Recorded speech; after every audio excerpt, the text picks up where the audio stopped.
हितेश राणेजी नमस्कार. एक मोठा बदल ठाकरेंच्या शिवसेनेमध्ये होऊ घातलेला आहे आणि आदित्य ठाकरेंना कार्याध्यक्ष करण्याची जुळवाजुळव तशी तयारी सुरू असल्याची सध्या चर्चा आहे. आपली प्रतिक्रिया? पण मला असं माझं मत आहे की ह्याच्यामध्ये आश्चर्य वाटण्यासारखी काय गोष्ट आहे. तर हे तर होणारच होतं. कारण का ती ठाकरे प्रायव्हेट लिमिटेड कंपनी आहे, ती तो पक्ष नाहीये. खरी शिवसेना आता आदरणीय शिंदे साहेबांकडे आहे, जी तळागाळातल्या शिवसैनिकांची आहे किंवा बाळासाहेबांच्या विचारांवर चालणारी ती शिवसेना आहे. हे तर प्रायव्हेट लिमिटेड कंपनी. आता प्रायव्हेट लिमिटेड कंपनीमध्ये मालकाच्या मुलालाच तिथे एमडी किंवा सीओ बनवलं जाणार ना. तर त्याच्यामध्ये हा नवीन विषय आणि आश्चर्य करण्याचा विषय बिलकुल नाहीये. विरोधी पक्ष नेता पण हे कितीही बोलून दे, शेवटी त्यांना भास्कर जाधवांना नुसतं चॉकलेट देणार आणि बनवणार तेव्हा पण आदित्य ठाकरेंनाच होते ते. आणि म्हणून हा जो काही विषय आहे हा उद्धव ठाकरेंच्या बद्दल आश्चर्य वाटण्याची बिलकुल गरज नाही. शिंदे साहेबांनी केलेला उठाव हा का केला गेला होता हे पळून पडेल आपल्याला दिसतंय. तेव्हा पण त्यांना उद्धव ठाकरेजींना मुख्यमंत्री बनण्याची वेळ आली तेव्हा ते स्वतः बनले. आजारपणाच्या नंतर ते स्वतःच्या पत्नींना किंवा मुलाला बनवणार होते. सामान्य शिवसैनिकांचं आणि उभाटाचं काही संबंध नाही, काही त्यांची त्याच्यात जागा नाही, त्यांना काही स्वप्न बघण्याचा अधिकार नाही. कार्याध्यक्ष पण हेच बनणार, विरोधी पक्षनेता पण हेच बनणार, हे सगळे यांचे ठरलेले कार्यक्रम आहेत.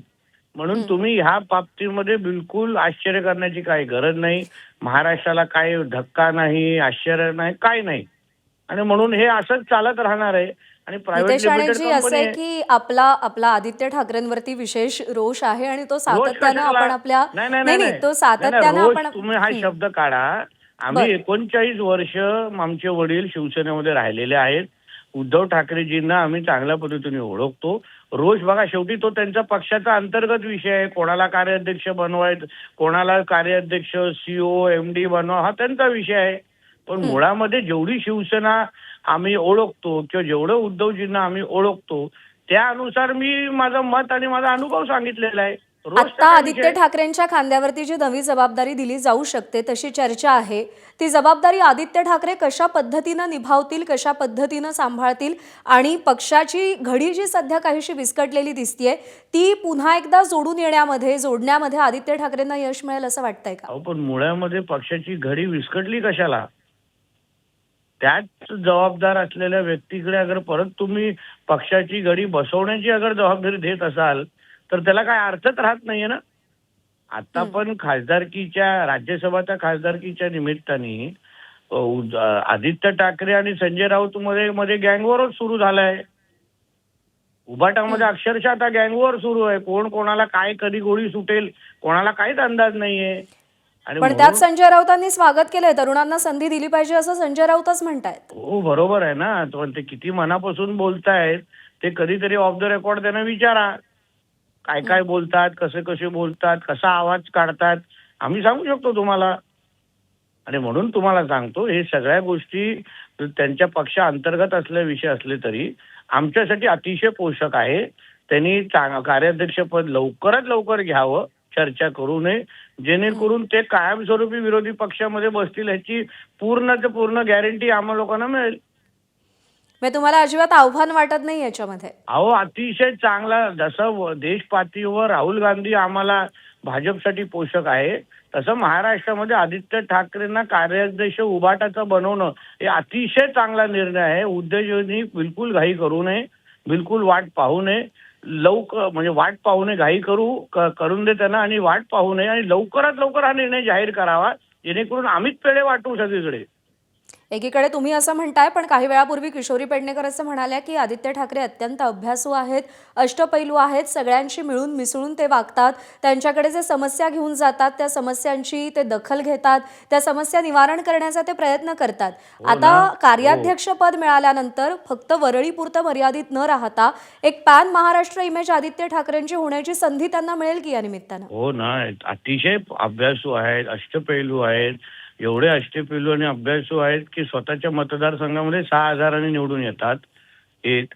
आणि एवढं ते पॅन महाराष्ट्र बोलतात म्हणून तर त्यांचे खासदार स्वतः जेव्हा मातोश्रीमध्ये बैठक होते तेव्हा त्यांच्याच वडिलांकडे तक्रार करतात की आदित्यजींना थोडं बँड्रा आणि वरळीच्या बाहेर निघायला सांगा, पॅन महाराष्ट्र फिरायला सांगा.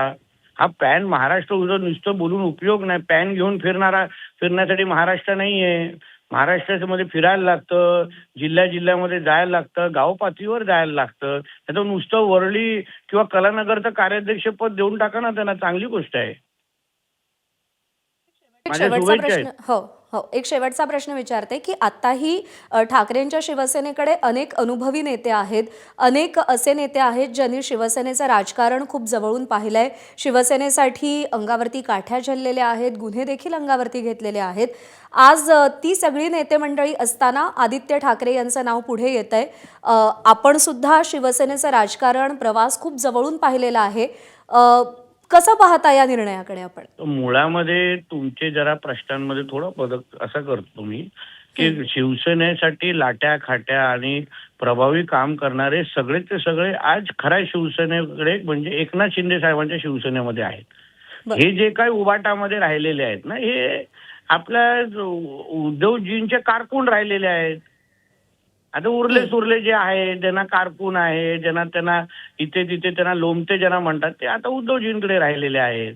हं. आणि म्हणून या सगळ्या गोष्टी ह्या त्या सगळ्या जणांना वाईट कधीच वाटणार नाही, कारण का त्यांना माहिती आहे की ती प्रायव्हेट लिमिटेड कंपनी आहे. मी जसं सुरुवातीला सांगितलं आपल्याला, ती प्रायव्हेट लिमिटेड कंपनी आहे मॅडम, उबाटा नावाची. त्याच्यामध्ये हे सगळे पगारावर असू शकतात, इन्सेंटिव्हवर असू शकतात, हे सगळ्या गोष्टी आहेत. त्यांना पब्लिक आणि ह्याच्याशी काही लेणं ठीक देणं आहे. नाही. म्हणून तर बघा ना, महाराष्ट्राच्या जनतेने विधानसभेमध्ये किती सीट दिल्या त्यांना? 20. लढवल्या किती होत्या?